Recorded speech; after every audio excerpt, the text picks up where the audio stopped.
Halo semuanya, kembali lagi di video saya untuk kelas Intro to Accounting saya di Universitas Ciputra.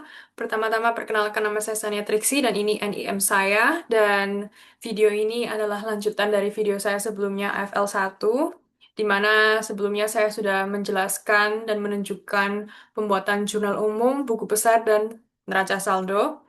Dan kali ini untuk AFL 2 kita lanjutkan dengan jurnal penyesuaian, buku besar dan neraca saldonya setelah penyesuaian, dan juga ada 4 laporan keuangan. Yang pertama ada laporan laba rugi, kemudian nanti juga ada laporan saldo laba atau laporan laba ditahan, kemudian ada laporan posisi keuangan, dan yang terakhir kita ada laporan arus kas. Jadi sedikit recap dari yang sebelumnya, kita ada jurnal umum. Setelah jurnal umum dibuat, kita bisa buat buku besar, kemudian kita buat neraca saldo. Tapi di setiap satu siklus akuntansi atau satu periode pencatatan, ada yang namanya penyesuaian.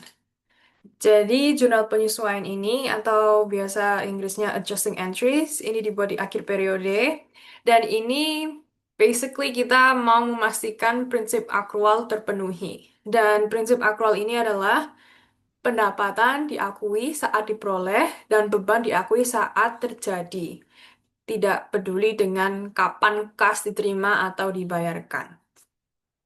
Jadi, oleh karena itu, mungkin di akhir periode, ya penyesuaian misalnya kita juga ngecek juga sih. Kalau misalnya ada yang lupa tercatat, ada yang belum diakui di buku pencatatan kita, dan lain-lain. Itu kita masukin di bagian ini, jurnal penyesuaian. Apapun itu yang kelewatan di hari-hari sebelumnya di bulan ini. Dan untuk jurnal penyesuaian sendiri dibagi umumnya dari dua bagian ini. Yang pertama ada akrual, di mana ini seperti tadi prinsip accrual basis ya.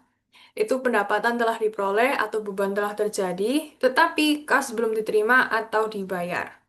Jadi contoh akun ya, itu ada piutang pendapatan dan utang beban. Jadi kalau misalnya kita sebagai perusahaan sudah menyediakan jasa atau sudah mengirimkan barangnya, namun belum dibayar oleh customer kita, maka kita mengeluarkan piutang. Kita telah mengakui pendapatan telah diperoleh, namun kas belum kita terima.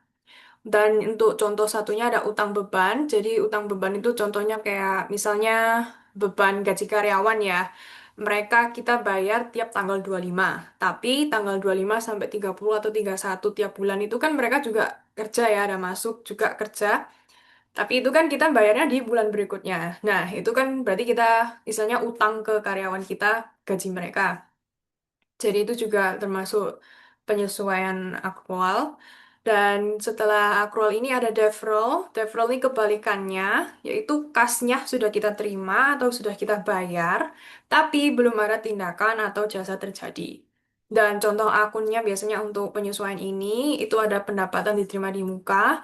Jadi contohnya kita sudah, ya di akhir bulan kita ngecek-ngecek, oh ternyata kita ada pendapatan, ada nggak tahu transfer dari rekening customer kita masuk rekening kita, tapi kita belum ngerjain apa-apa. Itu kita akui sebagai pendapatan diterima di muka. Dan kemudian ada beban dibayar di muka. Itu misalnya contoh kita membayar tagihan internet kita di awal bulan. Tapi pemakaiannya kan untuk 1 bulan ke depan itu. Jadi ya istilahnya kita sudah membayar di muka, kas telah kita bayarkan, tapi belum kita pakai sepenuhnya. Jadi tindakan belum selesai ya untuk satu pemakaian internet 1 bulan itu. Jadi itu deferral. Dan selain ini dua juga mencakup penyusutan atau depresiasi, yaitu saat kita mengalokasikan harga perolehan aset tidak lancar, misalnya kendaraan, peralatan, mesin, gedung, tanah, dan lain-lain. Maaf, tanah nggak menyusut ya. Dan contohnya ini yang saya tulis. Dan kita alokasikan mereka menjadi beban selama masa manfaatnya, sehingga mencerminkan penurunan nilai aset.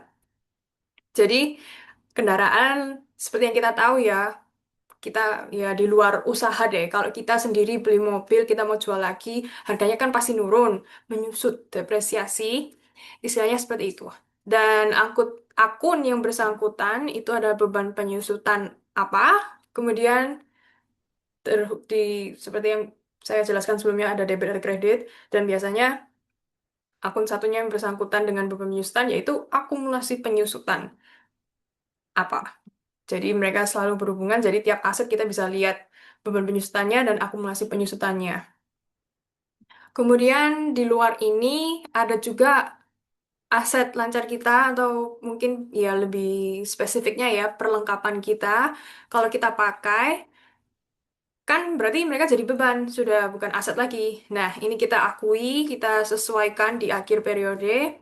Jadi biasanya akun yang bersangkutan itu kita akan pakai beban perlengkapan dan kemudian satu sisi kita akan kredit yaitu perlengkapannya karena telah dipakai, telah berkurang. Without further ado, kita akan lakukan jurnal penyesuaian di Microsoft kita. Saya sudah punya soal, soal saya buat sendiri. Mohon maaf jika ada kesamaan nama, lokasi, dan lain-lainnya. Ini hanya simulasi transaksi. Oke, jadi ini saya ada buka Excel saya yang dari sebelumnya. Kita masih menggunakan CV yang sama. Dan kita akan menyesuaikan jurnal yang saya buat di AFL video sebelumnya. Jadi jurnal penyesuaian itu bisa dilanjutkan di bawahnya. Jadi ini kan jurnal umum. Saya tinggal itu saja.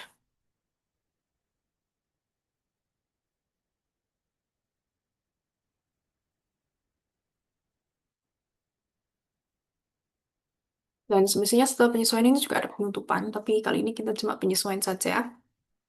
Jadi CV kita, CV konsultan. Jadi CV kita, CV konsultania, jurnal setelah penyesuaian periode Juni 2025. Jadi ini transaksi yang sebelumnya. Selama 1 bulan itu, dan kita sekarang melakukan penyesuaian. Kita bisa mulai di bawah sini. Dan ini sama halnya dimulai tanggal, akun di debit, akun kredit, kemudian nominal yang di debit dan ke kredit, keterangan, dan ini akun ini saya pakai rumus if, ini hanya untuk menunjukkan nanti untuk pembuatan tabel kita untuk buku pesan, neraca saldo, dan lain-lainnya lebih mudah. Ya, langsung dulu. Ya. Ini saya pakai. Oke, langsung saja di penyesuaian pertama. Kita lihat di sisi sebelah layar saya ini. Kita punya berita acara serah terima hasil pekerjaan jasa. Pada hari ini, Senin tanggal 30 Juni. Ini berarti baru ya, kita belum masukkan di sebelumnya. Mungkin masuknya agak siang atau sore. Oke, jadi kita mau lihat ini ada invoice. Deskripsi ini kepada Lancar Jaya sudah benar sama dengan berita acaranya dengan nominal 40 kita sudah keluarkan kita tanda tangan stempel berita acara kita sudah tuliskan telah memberikan dan menyelesaikan pekerjaan. Saya zoom.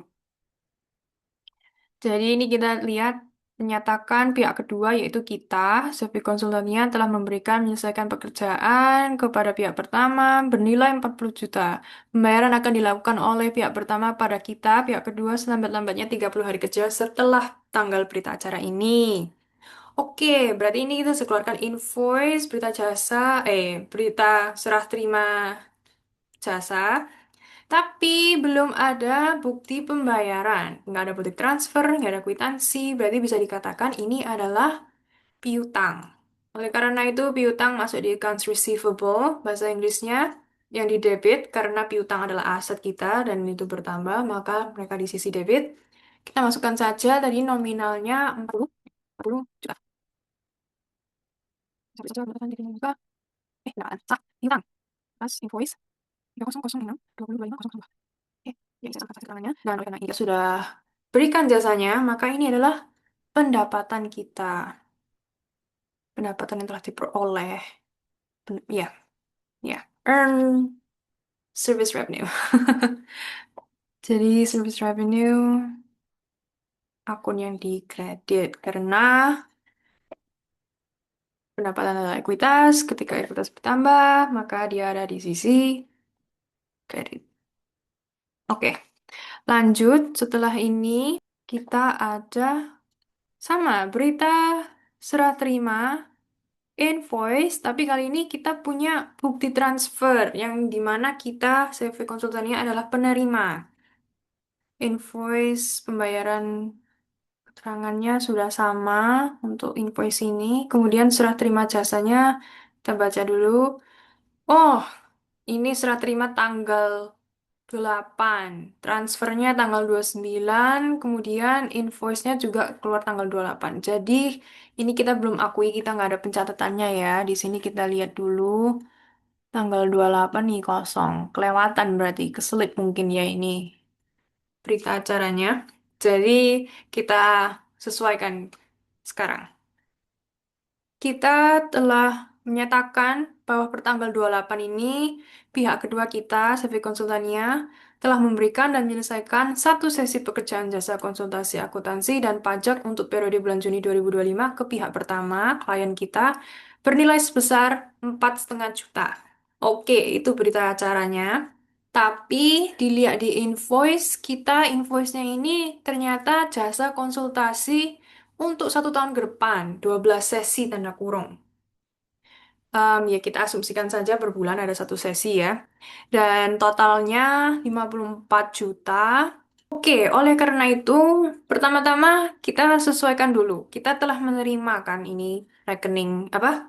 Masukan ke rekening kita. Jadi kita masukkan dulu. Kita nyatakan ini adalah penambahan di bank PTI kita, aset kita, atau setara aset, apa yang setara kas, berapa ini? 54 juta. Namun ini adalah pendapatan diterima di muka, karena invoice-nya untuk 1 tahun ke depan 12 sesi. Namun di berita acara kita baru pengerjakan satu sesi bulan Juni ini. Jadi untuk akun yang dikredit, pendapatan kita bukanlah pendapatan, tapi unearned service revenue, yaitu pendapatan diterima di muka, atau kata lainnya, liabilitas. Jadi liabilitas kalau bertambah ada di sisi kredit. 54 juta,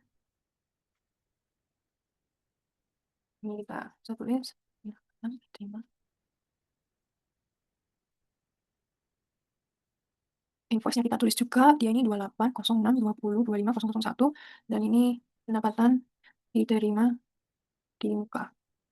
Ya, saya tambahkan saja. Biar nanti di buku catatan neraca kelihatan invoice-invoice bersangkutannya. Kalau mau ngecek juga gampang. Oke, kemudian setelah ini, Oke, setelah ini kita bisa juga akui kalau kita telah memperoleh pendapatan kita. Tapi nggak seluruhnya, bukan 54 juta langsung, tapi satu sesi yang bernilai 4,5 ini.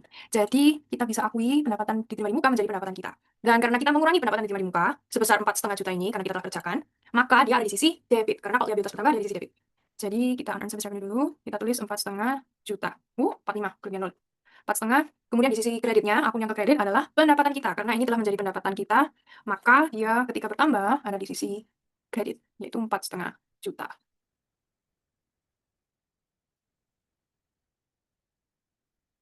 Saya tulis keterangannya, ini atas invoice.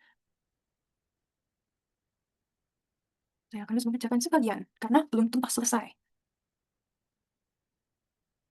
Oke, dari sini kita bisa lanjutkan.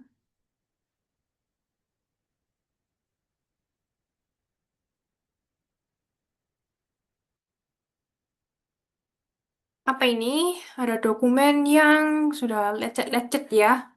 Lecet-lecet, kena ketindihan kopi atau teh ini. Sekotor ya, bisa dibilang dokumen ini sudah tertimbun. Oke, jadi ini dari CV Intisari Permai. Ruko Intisari Permai. Ini adalah tagihan iuran pengelolaan lingkungan IPL. Singkatannya per tanggal 1 Juni dikeluarkan kepada yang terhormat Bapak Ibu pemilik atau penyewa. Dan kalau kita ingat, kita menyewa kantor kita. Jadi alamat yang kita, properti yang kita sewa berkedudukan di ini, Gedung Darah nomor 5. Sudah benar, benar. Kita bisa cek properti kita di mana. Dan kita mempunyai kewajiban membayar IPL. Karena ini dikelola dan dirawat oleh mereka, oleh manajemen ya, ini manajemen pengelolaan Ruko Intisari Permai. Dan tagihan kita sebesar 110.000.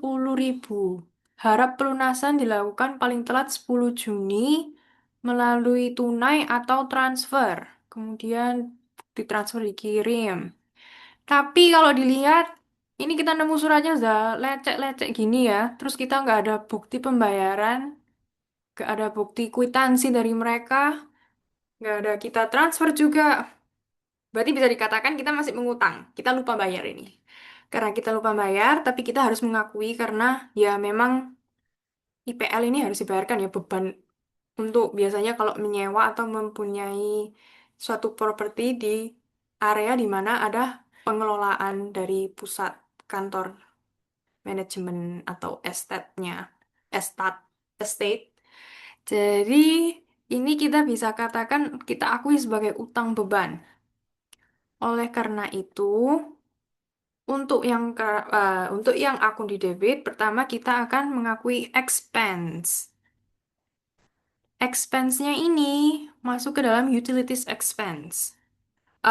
Semestinya kalau untuk expense beban ya, biasanya bisa diperjelas lagi tergantung perusahaannya. Mungkin ada yang langsung menulis beban IPL, beban listrik, beban air, jadi dipisah-pisahkan. Tapi hanya untuk contoh kali ini, saya menjadikan semua beban-beban satu. Jadi seperti listriknya, di bulan-bulan sebelum ini ada beban listrik ini, saya taruh di utilities expense juga. Kali ini saya juga akan taruh di utilities expense. Karena sudah terjadi juga, sudah 1 bulan ini ya, di akhir bulan. Jadi, karena beban itu di sisi ekuitas, di sisi ekuitas, tapi dia mengurangi ekuitas. Jadi, untuk tiap kali ekuitas berkurang, mereka ada di sisi debit. Em, berapa itu? 110.000. Kurang nol, aduh. Nolnya harus pas. Dan di sisi kreditnya, karena kita nggak ada pengeluaran, nggak ada apa-apa, maka kita masih utang ya. Utang itu biasanya payable. Ini kita ada akunnya, utilities payable. Dan karena utang itu liabilitas, ketika pertama mereka ada di sisi kredit. Tentu saja, beban IPL, buku. Beban utang, kita tulis. Utang beban IPL buku Juni 2020. Itu dia. Oke, jadi kita harus bayar. Oke, next. Ada apa lagi? Apa ini? Axo Insurance. Ini sepertinya cuma screenshotan sebagian ya dari polis kita. Bisa lihat page 1 of 28. Polis biasanya tebel banget. Banyak banget penjelasannya. Tapi ini sedikit cuplikan ya. Jadi kita sudah bisa lihat jelas detailnya langsung di halaman pertama. Ada nama produknya, asuransinya Property All Risk atau Industrial All Risk, ada nomor polis, tanggal aktif, masa aktif, dan yang tertanggung adalah kita, CV konsultannya. Nama hubungnya Sasha Lorraine, salah satu pemilik kita, dan ada email kita di situ, dan produser asuransinya yaitu Axo Insurance sendiri. Detail polisnya ada nilai pertanggungan 500 juta rupiah, detailnya, resiko kerugian, lalala, segala macam. Kemudian yang penting, untuk asuransi ada preminya. Jadi ini ditulis sudah langsung sama mereka, total tarif premi, total ya, mereka 2,25%, itu jadinya 11.250.000. Ini diambil dari apa? Nilai pertanggungan biasanya. Jadi tinggal lihat aja biasa, cuma ini mereka sudah baik dituliskan. Jadi kita preminya totalnya itu untuk masa aktif ya, untuk asuransi ini yang aktif 1 tahun. Total preminya 11.250.000. Tapi juga dengan baik hati langsung dituliskan tarif premi per bulannya itu 937.500. Dan di sini ditulis untuk pembayaran dibayarkan sekaligus di awal pertanggungan dengan pengenaan maksimum jangka waktu pembayaran telah ditentukan 30 hari setelah berlakunya polis. Jadi kita harus bayar ya ini preminya dibayarkan sekaligus. Jadi total tarif premi dibayarkan sekaligus dan ini, jadi yang 11.250.000 ini dibayarkan sekaligus. Kemudian, kalau kita geser, kita punya bukti transfer. Berhasil di tanggal 29 Juni, penerimanya Axo asuransinya, dan kita sebagai pengirimnya untuk keterangan ini, nomor polis kita. Dan kita transfer sebesar 11.250.000. Jadi kita langsung lunasi premi kita untuk 1 tahun ini. Asuransi 1 tahun ini. Jadi oleh karena itu, pertama kita cek. Kita nggak pernah tulis ya kalau kita beli asuransi ini. Ya, nggak ada insurance, nggak ada akunnya. Jadi kita harus masukin dulu, sesuaikan dulu. Jadi pertama ada insurance. Ini. Asuransi dibayar muka. Karena kita membayar sekaligus untuk 1 tahun. Nih, masa aktif 1 tahun dan totalnya langsung kita bayarkan 11.250.000. Ini kita jadi memiliki aset asuransi dibayar muka. Dan kita bayarnya melalui rekening kita. Kita tulis dulu waktu kita membayar untuk asuransi ini 11.250.000. 11.250.000.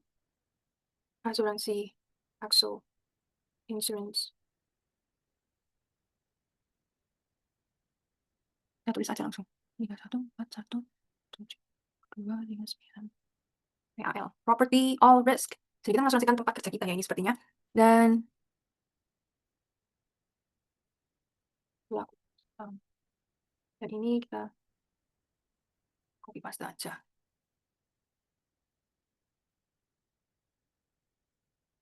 Bilang aja pembayaran insurance. Nah, Kita harus menyesuaikan juga. Masa aktif kan 1 Juni, sedangkan ini 30 Juni, jadi 1 bulan telah berakhir. Maksudnya 1 bulan telah berlalu ya. 1 bulan telah berlalu, dan karena ini dengan baik hati ya, asuransinya telah menjelaskan tarif premi per bulan kita itu sebesar ini, atau ya kita bisa hitung sendiri juga 11.250.000 ini kita bagi 12 untuk tahu istilahnya per bulannya itu berapa kan yang kita keluarkan. Itu kita akui sebagai beban. Karena aset yang asuransi di Bari Muka ini 1 bulan telah habis, telah terpakai istilahnya. Jadi, apa yang telah terpakai kita harus akui menjadi beban. Jadi, di sini kita bisa langsung aja akunnya ini, beban expense ya. Jadi, insurance expense untuk 1 bulannya, ini kita bisa hitung sendiri juga sih kalau mau. Kita hitung aja ini. Kita hitung bagi 12 nih. Nah, sama kan 93.500. Oke. Telah terpakai, telah menjadi beban, dan oleh karena itu, asuransi kita juga berkurang value-nya mereka. Bukan lagi 11.250.000 karena sudah terpakai 1 bulan. Eh,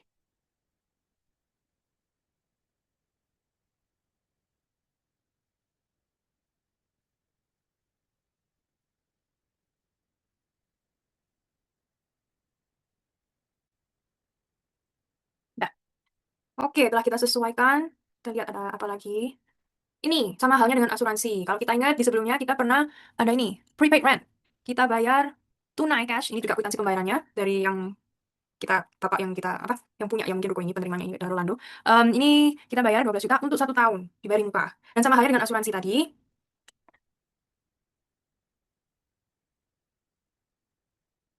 maaf, saya menambahkan keterangan. Dan sama halnya dengan asuransi tadi, ketika kita sudah bayar, itu kan jadi sepenuhnya hak kita, jadi aset ya. Dan untuk yang rent ini, sewa ini, kita bayar untuk 1 tahun. Jadi 1 tahun itu menjadi aset kita. Tapi 1 bulan sudah berlalu. Ini sudah di akhir bulan Juni. Dan karena ini sudah di akhir bulan Juni, maka bisa dikatakan sudah berkurang dong hak aset di Bari Muka itu.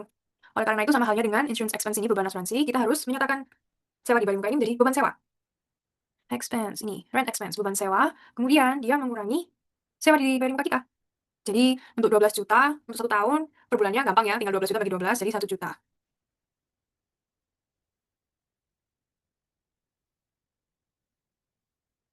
Nah, oke, next apa lagi? Ini dia. Ini tadi contoh yang saya sempat mention ya, untuk gaji karyawan. Jadi ini sebelumnya kita ada pernah tulis nggak ya, gaji Juni tanggal 25. 25, ini dia. Kita pernah sudah mencatat, mengakui kita membayar gaji karyawan kita Serena untuk bulan Juni 2025. Namun ini gaji dibayarkan di tanggal 25. Dan kita kalau ngecek ke cek log karyawan ya, atau untuk biasanya ya ini HRD mungkin yang ngecek, mereka bisa melihat juga sisa di bulan Juni itu masih masuk nggak ya karyawan ini. Karena kita bayarnya kan tanggal 25, jadi kita hanya membayar untuk pekerjaan dia sampai tanggal 25 itu. Jadi kita bisa cek. Ini kita cek, kita bisa lihat tanggal 26, 27, 28, dan 30, 29 itu minggu ya, jadi nggak ditulis. Karyawan kita, Serena C. Kehadirannya ada. Dia masuk dan sempat tidak masuk 1 hari di tanggal 28 Juni. Dan ini ada gaji perharinya, kelihatan muncul juga langsung, dan overtime-nya apakah ada, dan dia ada juga overtime. Waktu dia masuk ini, ya akhir bulan pasti repot, semua repot. Terus ada juga upah overtime dia, sudah dikalkulasikan, kemudian total gaji dan upah dia untuk tanggal ini. Dan ini totalnya bisa lihat 750.000. Nah, karena gaji Juni kita sudah bayar, sedangkan dia masih masuk di tanggal 26, 27, dan 30, berarti kita masih utang ke dia. Ini akan kita tambahkan untuk pembayaran di bulan berikutnya, mungkin tanggal 25 Agustus lagi. Jadi, kita bisa katakan untuk per bulan Juni ini, kita ada utang gaji ke karyawan kita. Oleh karena itu, kita harus mengakuinya di jurnal kita. Dan untuk yang pertama adalah beban kita. Beban, ya, expense. Salaries and wages expense. Jadi ada beban gaji, dan ini sudah terjadi juga. Jadi memang sudah jadi beban ya, dia sudah kerja untuk kita. Tapi kita belum bayar. Oleh karena kita belum bayar, maka kita utang. Jadi akun yang dikredit adalah akun utang. Karena utang kita bertambah, utang gaji dan upah bertambah, dan ketika utang bertambah, liabilitas bertambah, dia ada di sisi kredit. Kita langsung tulis saja totalnya 750.000. 750.000.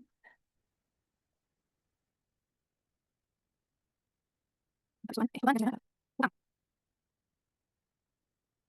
Utang sampai mana? 30 kali. Oke, kita lihat apa ada lagi. Ada lagi, tadi yang saya sebut di terakhir, perlengkapan dan perlengkapan yang kita pakai dan penyusutan. Oke, yang pertama ini kita punya kop kita, CV konsultannya, dan ada laporan daftar perlengkapan.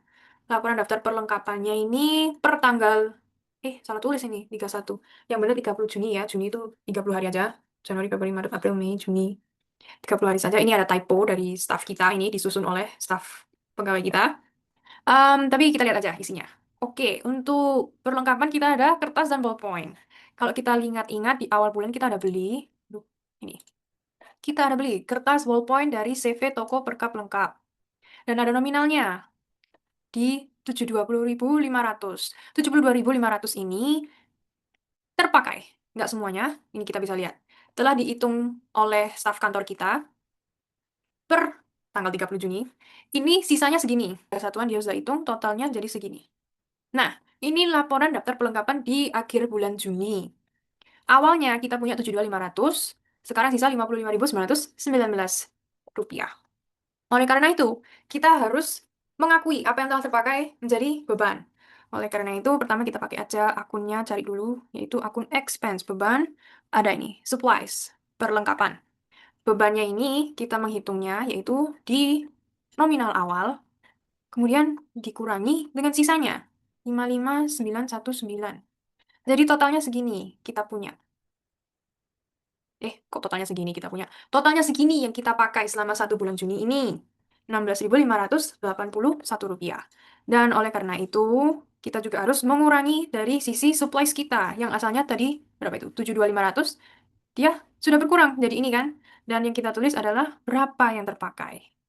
Kita copy paste. Nih. Nah, tertulis kemarin perlengkapan Juni. Oke, kita bisa lihat lagi. Apakah ada yang lain?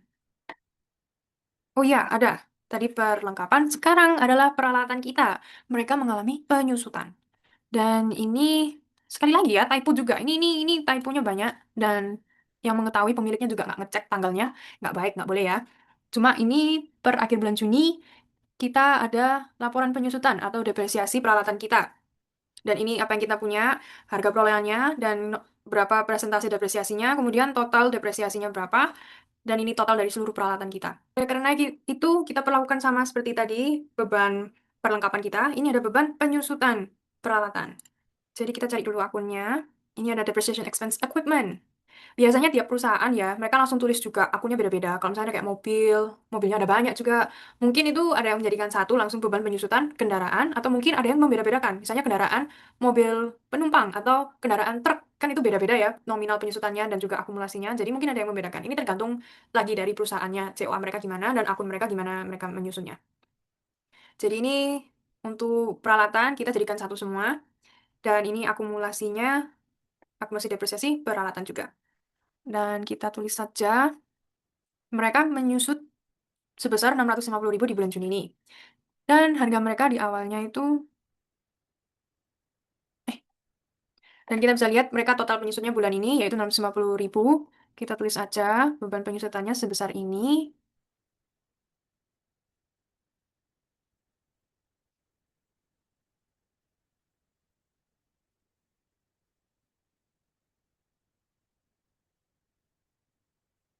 Jadi, ini sudah, kita lihat apa ada lagi soalnya.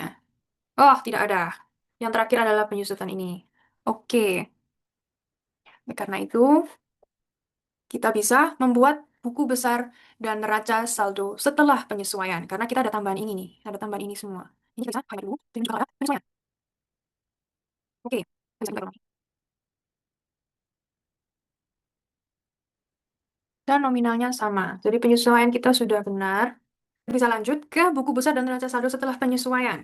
Jadi kalau kita ingat di awalnya, ini dari yang sebelumnya yang lama sebelum penyesuaian, kita ada punya banyak banget ini ke samping ini. Tapi kalau kita perhatikan di jurnal umum, akun kita juga ada yang baru kepakai setelah penyesuaian. Seperti tadi, beban supplies, beban perlengkapan, itu baru dipakai. Kemudian ada ini, depresiasi, beban depresiasi peralatan, juga baru kepakai. Oleh karena itu, kita bisa lihat kalau nanti di buku besar ini pasti terupdate. Akun-akun ini akan muncul, dan juga di neraca saldo, karena baru dipakai setelah penyesuaian. Oleh karena itu, kita bisa Kalau mau ya dari yang sebelumnya kita bisa tinggal refresh doang. Tapi ini refreshnya. Jadi ini sebelumnya kita tahu ya buku besar dan data saldo ini kita buat per terakhir yang kita masukin. Jadi kalau kita lihat ya dari data source-nya, ini kita ambil cuma dari ini, tanggal 30 ini. Sedangkan sekarang ada penyesuaian sampai tanggal, ya tanggal masih sama sih, cuma penyesuaiannya ada beberapa transaksi nih di bawah yang ke highlight biru. Jadi kalau misalnya sudah ada buku besar yang lama, kita bisa update, kita tinggal tambah aja sampai ke 57. Jadi pertama kan kita ambil dari tanggal, kita update. Nah, jadi kita tambah deh. Ini tanggal 30 nih, ada banyak kan? Jadi kita tambah ini, dan nominalnya juga bertambah. Kemudian kita bisa lakukan juga untuk seluruh akun lainnya. Ini saya buat dari awal. Ini saya sudah delete buku besar saya yang lama, karena saya ingin menunjukkan lagi dari awal gimana cara pivot table di Microsoft Excel untuk membuat buku besar. Tapi kalau misalnya sudah ada buku besar yang lama, misalnya dari AFL 1 saya itu, kita bisa tinggal ganti data source-nya. Kita ambil dari mana? Kan kita ambilnya dari tab ini ya. Terus kita kan highlight, ngambilnya dari sini sampai yang terakhir itu kemarin di sini. Tapi kita bisa ganti, kita langsung tambahin sampai sini, dan kita klik enter, dia langsung otomatis menambahkan ini semua yang baru, penyesuaian ini. Tapi untuk kepentingan video ini, menunjukkan dari awal, saya akan tunjukkan secara singkat ya, cepat ya. Jadi ini tadi source-nya. Ini kali ini kita mengambil dari awal sampai penyesuaian yang terakhir. Kemudian kita butuh tanggalnya, kita butuh tahu apa kredit dan kredit, keterangannya juga terjadi apa, kemudian akunnya. Dan ini kita melihat berdasarkan pengelompokan per tiap akun, jadi akun sebagai filternya. Misalnya ya ini saya langsung milih Bank BTI. Kemudian muncul ini semua, dan ini masih jelek, modelnya kita ganti desainnya. Kita butuh, kita nggak butuh subtotal juga, ini. Jadi kita bisa lihat seperti ini. Dan kita bisa percantik ya. Kita cari mata uang kita. Eh, Dan kemudian kita juga mau tahu saldonya untuk neraca saldo kita. Jadi, list, kita mau calculate field. Jadi kita mau menambahkan kolom di pivot table kita. Jadi yang pertama kita bilang aja saldo debitnya. Dan kita akan pakai formula. Jadi kita pakai,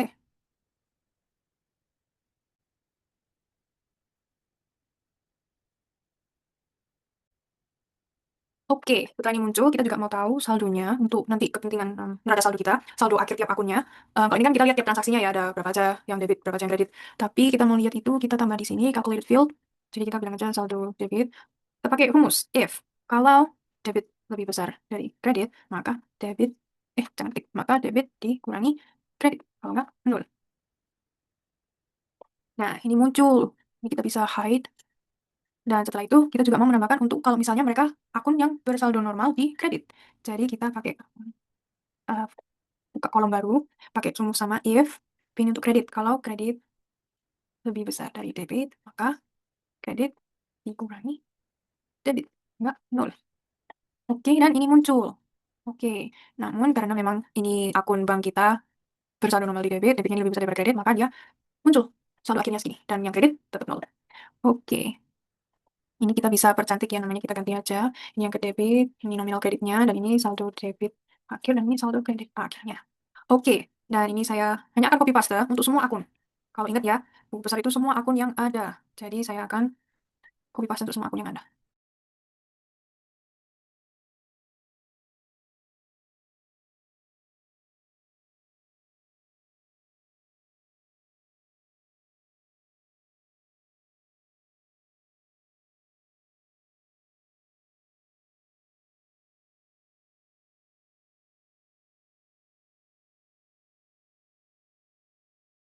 Kita bisa lihat ada satu akun bank, akun supplies, akun receivable, 3, 4, 5, 6, 7, 8, 9, 10, 11, 12, 13, 14, 15, 16, 17, 18, 19, 20, 21. Oke, sudah keluar semua berarti ya. 1, 2, 3, 4, 5, 6, 7, 8, 9, 10, 11, 12, 13, 14, 15, 16, 17, 18, 19, 20, 21. Oke, 21 akun. Sudah lengkap semua buku besarnya. Ya. Dan neraca saldo. Kalau kita ingat, ini neraca saldo saya yang lama. Sebelum penyesuaian, kita juga bisa langsung refresh. Sama halnya dengan buku besar tadi ya. Kita bisa refresh. Ini saya tunjukkan kalau misalnya kita pakai yang lama. Jadi kita lihat dulu data source-nya. Dia ngambil sampai 37. Tapi kita butuhnya sampai sini.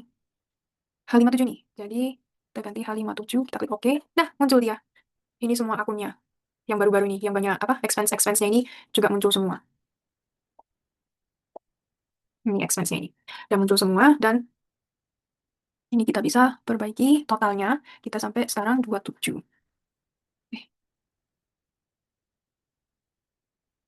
Dan ini juga Oke, dan ini kelihatan ya sudah seimbang juga neraca saldo kita. Kita bisa ganti setelah penyesuaian. Dan ya, oke, jadi pertama-tama laporan yang akan kita buat adalah laporan laba rugi. Ini bisa dilihat di samping contoh laporan laba rugi. Jadi intinya laba rugi itu menunjukkan kita ini ada untung atau ada rugi. Dan di laporan laba rugi biasanya, bukan biasanya sih, yang harus dimasukkan adalah dua hal, pendapatan dan beban. Jadi pendapatan apa saja itu akan dimasukkan, dan kemudian beban apa saja akan dimasukkan dalam satu periode yang sama itu. Kemudian akhirnya kita hitung, dan kita bisa lihat laba bersihnya. Kalau plus berarti untung, dan kalau minus berarti rugi. Buatannya di Microsoft ini, kita akan buat dari awal. Jadi laporan laba rugi itu, kata lainnya income statement juga. Pertama kita tulis IP kita, laporan laba rugi. Kemudian ini untuk bulan yang berakhir pada 30 Juni 2025. Ini masalah nanti ya, bisa dipercantik lagi nantinya. Jadi yang pertama, tadi yang saya bilang, akan melis semua pendapatan kita atau revenue. Dan ini saya akan menggunakan, kalau misalnya banyak, bisa menggunakan drop down list untuk mempermudah memasukkan akun yang dibutuhkan. Jadi drop down list ini bisa diambil dari COI tadi, di awal. Sama seperti di jurnal penyesuaian kita, membuat drop down listnya. Dan drop down list ini, ya kita tulis saja revenue apa aja. Kemudian service revenue, kemudian ini kita, setelah itu kita akan buat total revenue kita, dan kita lanjutkan dengan beban, expenses. Dan expenses ini sama halnya, saya akan buat pakai drop down list. Ini sangat membantu kalau akunnya banyak sekali.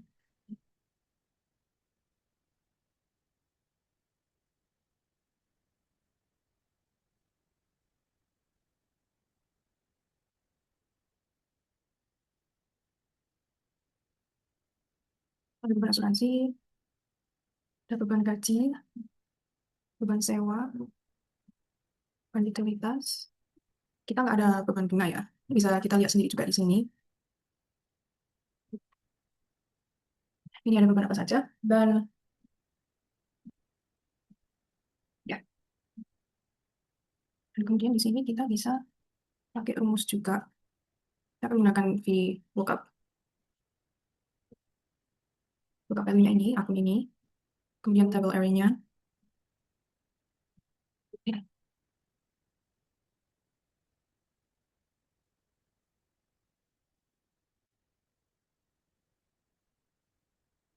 ini table array-nya, dan kita bisa log juga. Kemudian call index number-nya. 1, 2, 5. Kemudian true or false, exact match. Karena kita mau exact match, false. Tapi ini hanya untuk sisi saldo debit. Dari yang dua ini, call index number-nya kita kolomnya yang kedua dari paling kiri. Jadi kita mau tambahin juga lagi VLOOKUP. Sama halnya, kita cari akun itu. Dan table array-nya juga sama. Saja 7 sampai 7. Lihat kali ini di sisi kreditnya. Dan itu adalah 1, 2, 3, kolom ketiga dari kiri.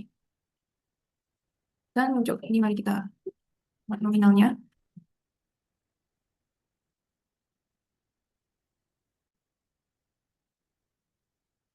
Dan ini kita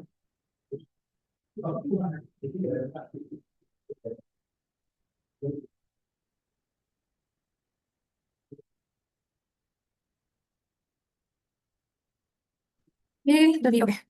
Expense, maaf kepotong, loncat-loncat. Expense kita lanjutkan. Ada expenses apa saja. Sudah. Kemudian ada beban depresiasi untuk peralatan kita. Jadi sudah ada semua. Supplies, depreciation, insurance, salaries, and wages, rent, utilities. Oke, dan ini sama halnya seperti di atas. Kita mau tahu total expense kita berapa. Dan ini kita bisa langsung seperti itu, biar mudah. Dan kita mau total. Untuk memudahkannya, saya akan pindahkan ke sini.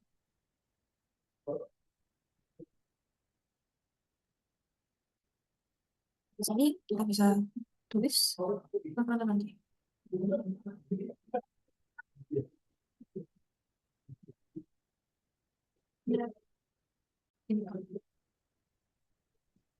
Kita bisa buat minus. Jadi sudah pasti minus dan kita tinggal jadi nggak nih seperti ini. Dan ini untuk laporan laba rugi kita. Oke, lalu untuk berikutnya kita ada laporan saldo laba atau laporan laba ditahan. Umumnya ini untuk PT ya. Dan saya tahu soal saya adalah CV, jadi biasanya untuk CV itu lebih laporan perubahan modal atau perubahan ekuitas. Tapi karena soalnya diminta laporan saldo laba atau laba ditahan, jadi kali ini saya akan menunjukkan untuk laporan saldo laba atau laba ditahan. Um, Cuma ya, just a little note for future references. Biasanya ini untuk PT, jadi ini tidak mengungkit. um, Semestinya kalau misalnya CV biasanya itu bukan dividen tapi prive ya, diambil oleh pemilik. Dan modalnya itu ya, modal dan laba ditahan itu sepenuhnya punya pemilik. Tapi untuk perusahaan PT, biasanya kalau ada dividen, itu tidak mengambil dari modal, hanya mengambil dari laba. Cuma ya, I know. Cuma oke, untuk laporan saldo laba atau laporan laba ditahan, ini biasanya kita pertama yang harus kita masukkan adalah saldo laba ditahan sebelumnya, jadi saldo awal laba ditahan ada berapa, kemudian laba bersih atau net income kita di periode ini, kemudian dividen itu berapa. Jadi, ini bisa dilihat saldo laba awal laba ditahan berapa, kemudian kita menghitung untuk periode ini ada laba bersih berapa, kemudian dividen, pengurangan laba ditahan. Pengurangan laba. Karena dividen adalah ya istilahnya laba yang kemudian dibagikan ke pemilik atau pemegang saham. Kemudian ini dihitung laba ditahan periode ini, kemudian tinggal ditambah dengan yang sebelumnya, saldo awal. Oke, jadi ini saya tunjukkan saja di sini. Lagi ini pakai CV, biasanya CV bukan pakai dividen ya, dan nggak pakai laporan laba ditahan, tapi hanya untuk waktu ini.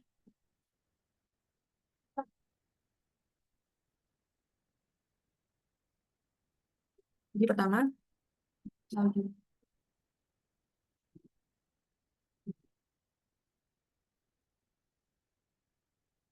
Kemudian kita plus net income kita, dan kita mengurangi dengan dividen. Dan oke, ini net income kita bisa ambil saja dari ini karena kita tidak ada baru terbuat ini perusahaannya, jadi kita bisa langsung taruh nol saja. Bisa kita kosongkan. Kemudian untuk net income kita ambil dari sini laporan laba rugi kita. Dan kemudian dividen kita ambil dari situ. Ini saya buat seperti ini, buat seperti yang di atas tadi.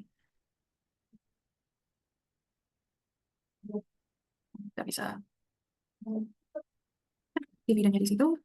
Kemudian terus saldo akhirnya ini maaf ya bahasanya setengah-setengah Inggris dan Indo. Cuma di saldo akhir itu kan terus kita bisa taruh ini dan tinggal hitung saja.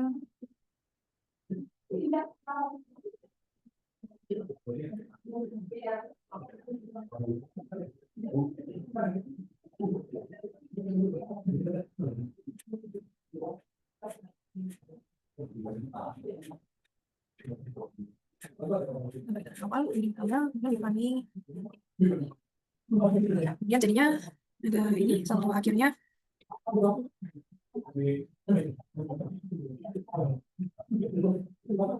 Ya. Kemudian untuk berikutnya kita ada laporan posisi keuangan. Laporan posisi keuangan ini ya istilahnya kita menunjukkan aset, kemudian liabilitas dan ekuitas kita. Dan seperti yang kita tahu, kalau yang baik dan benar, mereka akan selalu seimbang antara aktiva dan pasiva. Dan ini contohnya, untuk yang ini mereka buatnya ke samping ya, dan kita juga bisa buat vertikal langsung ke bawah semua. Ini saya tunjukkan.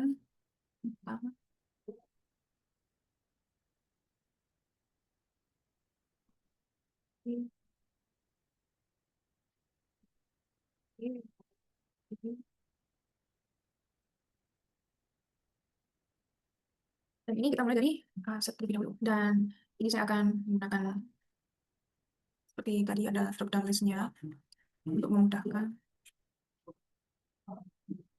Jadi yang pertama kita ada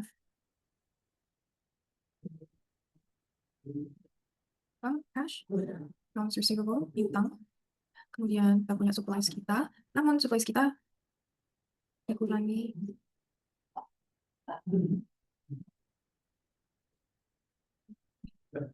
Ada supplies. Kemudian kita punya semua yang kita bayar di muka, apa saja yang telah menjadi kita. Kemudian kita juga punya peralatan. Namun peralatan ini juga dikurangi oleh akumulasi penyusutannya. Jadi seperti itu. Dan kemudian di sini kita bisa liabilitas.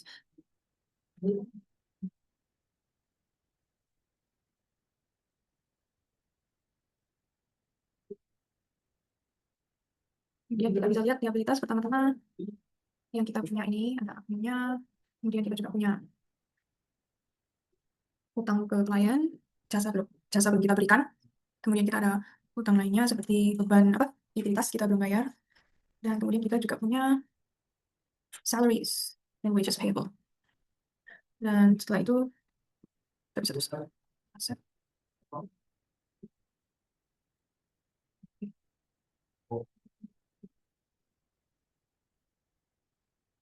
Kemudian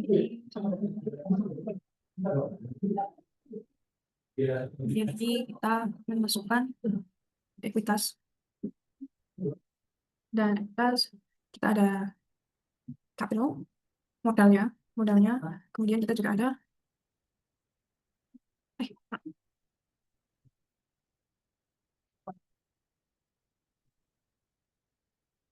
ada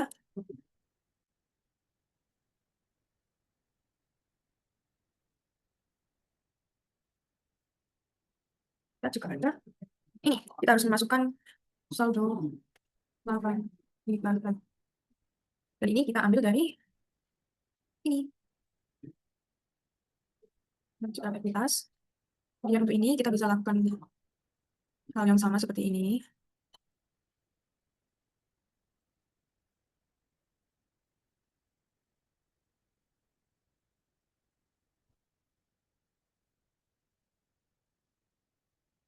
Dan kita ternyata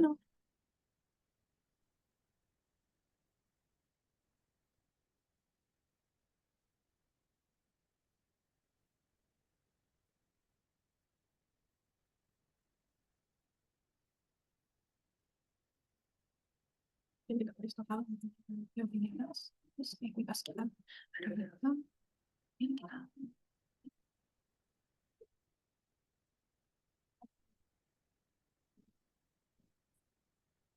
dan ada sedikit pembenaran di bagian sini kita harus ingat kalau equipment kita peralatan kita dikurangi dengan akumulasi penyusutannya. Jadi di sini saya hitung akumulasi penyusutannya dan sisanya sebanyak ini. Lalu ini baru kita hitung semua asetnya. Jadi ini total asetnya. Kemudian untuk liabilitas ada di sini dan untuk ekuitas juga ada di sini dan kita tinggal hitung saja total liabilitas plus ekuitas berapa dan ini sama dengan aset kita. Jadi bisa dikatakan posisi keuangan kita bagus. Laporan arus kas ini kita menunjukkan arus kas dalam 3 kegiatan.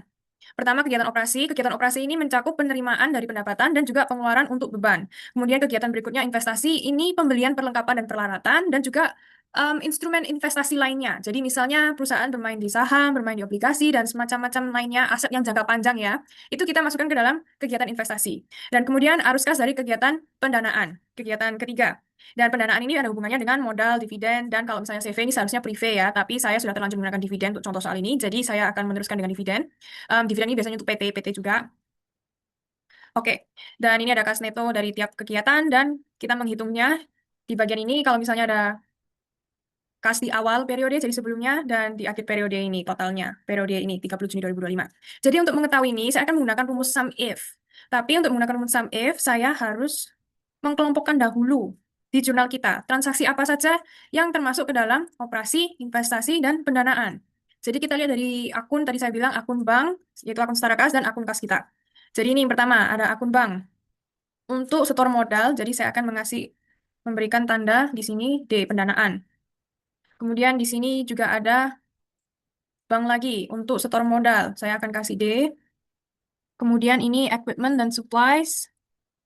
Kita ada membeli dari utang dan utang ini kita bayar melalui transfer. Jadi arus setara kas kita. Ini saya akan menggunakan investasi. Saya akan jadikan satu. Ini jujur saja untuk operasional memang kita menggunakan perlengkapan. Tapi untuk kasus kali ini saya jadikan satu karena terkadang kita juga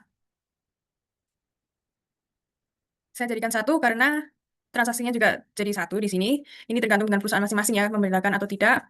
Dan juga em, biasanya memang em, investasi ini kan untuk jangka panjang. Dan ya siapa tahu perlengkapan dan peralatan itu memang semua diperkirakan untuk jangka panjang di perusahaan ini. Jadi saya taruh I di sini. Kemudian ini ada cash, pembayaran invoice, jadi pendapatan kita, revenue. Jadi ini saya taruh O, operasional. Tadi operasional itu pendapatan dan beban. Kemudian ini ada lagi Bank BTI untuk pendapatan diterima di muka. Pendapatan, maka dia O. Kemudian ini ada cash, ada penarikan tunai dari rekening BTI oleh Kala. Penarikan tunai ini tidak dijelaskan untuk apa, maka saya akan masukkan ke dalam pendanaan. Dan ini saya akan ganti dividen dan prive-nya.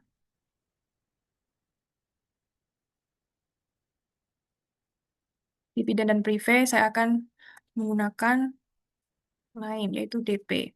Ini cuma logo ya, membantu saya untuk menggunakan formula sum if. Kemudian ini ada cash lagi untuk bayar di muka, sewa. Dan ini akan menjadi operasional karena prepaid rent itu memang aset kita.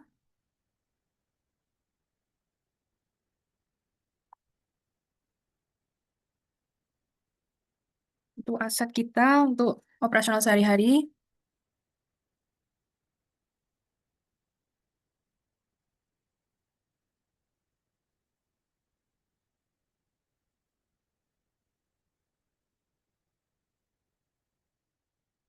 Kemudian ada lagi cash, lunasan invoice kita. Invoice dilunasi secara tunai. Jadi ini termasuk operasional. Kemudian ada Bank BTI, sama halnya pendapatan. Maka dia operasional. Kemudian ini ada cash, bayar listrik beban, beban operasional.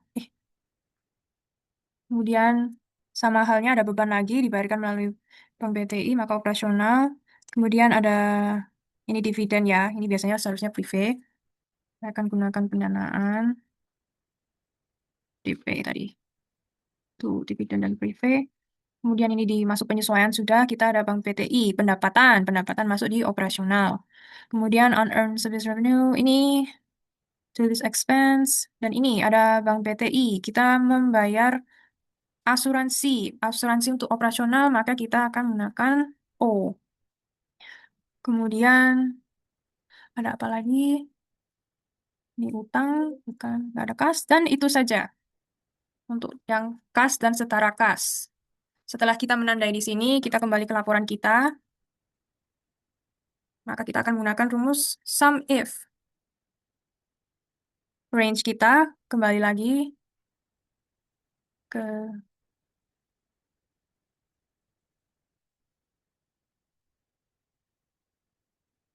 sini, dan kita ambil dari yang kita kolom ini kita buat tanda. Dan untuk pertama pendapatan, karena pendapatan maka biasanya mereka di sisi debit, jadi kita range-nya ngambil sampai ke kolom debit ini. Kita ambil sampai bawah, sampai sini aja. Kemudian kembali lagi, kriterianya adalah O. Kemudian untuk sum range-nya, kita ambil ini dari atas hingga ke bawah. Dan ini mau kita lock, jadi kita bisa pakai untuk di copy paste.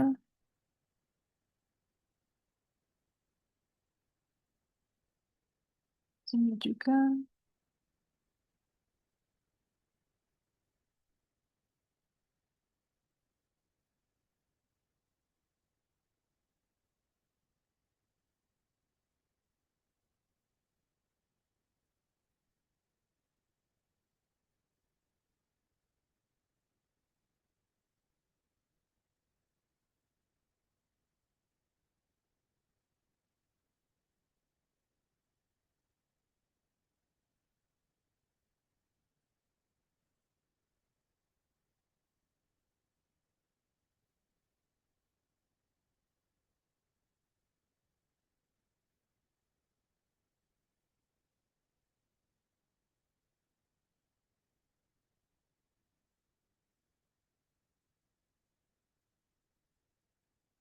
Oh, nggak bisa sih.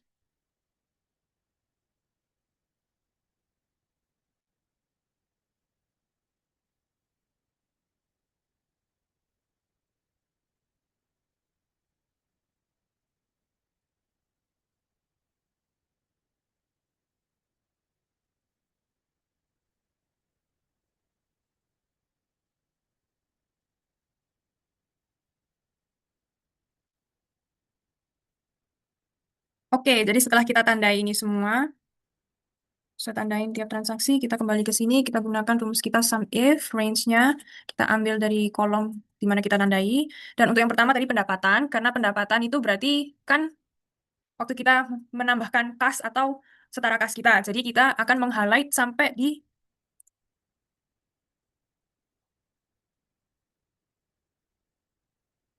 sini, tapi kita menggunakan.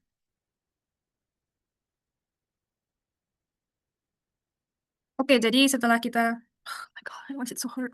Oke, jadi kita ini sum if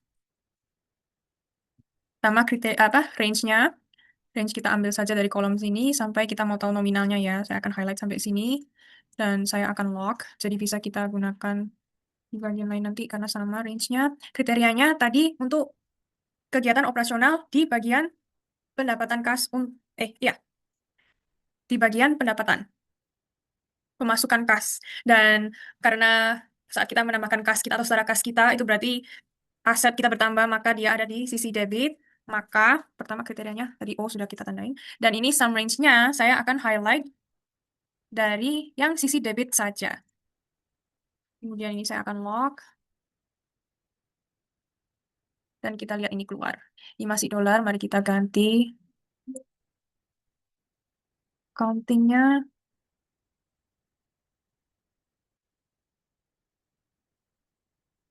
Dan kemudian ini pengeluaran kas untuk beban. Ini sama halnya, namun kita akan mengganti di mana kita meng-highlight kolom sum range-nya. Jadi seperti yang kita tahu, sum range-nya ini di kolom F, kredit. Karena pada saat beban, kas dan setara kas kita berkurang. Jadi dia dikredit. Oleh karena itu kolom ini saya akan ganti ke F, dan ini juga, kemudian ini muncul. Dan kas neto dari operasi, saya akan, maaf, ini saya akan gunakan minus. Dan ini saya bisa langsung sum. Dan kemudian dari kegiatan investasi, ini saya akan masukkan bagian I tadi, sama halnya dengan,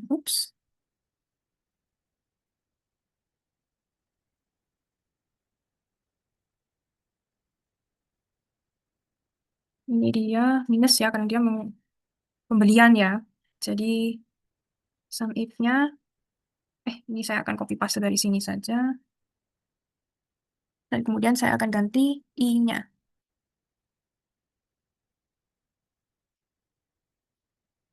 Dan untuk pendanaan, tadi saya akan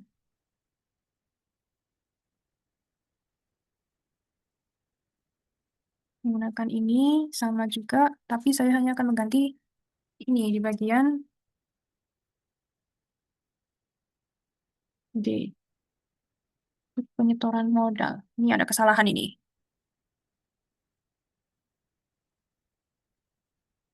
Oh ya, penyetoran modal ini di sisi D. Pause. Oke, penyetoran modal ini berarti dia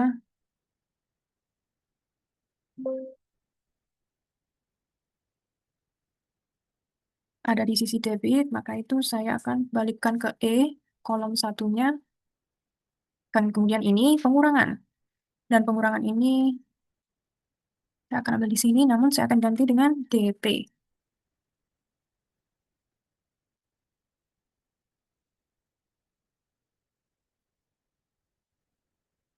Kemudian saya akan hitung ini semua.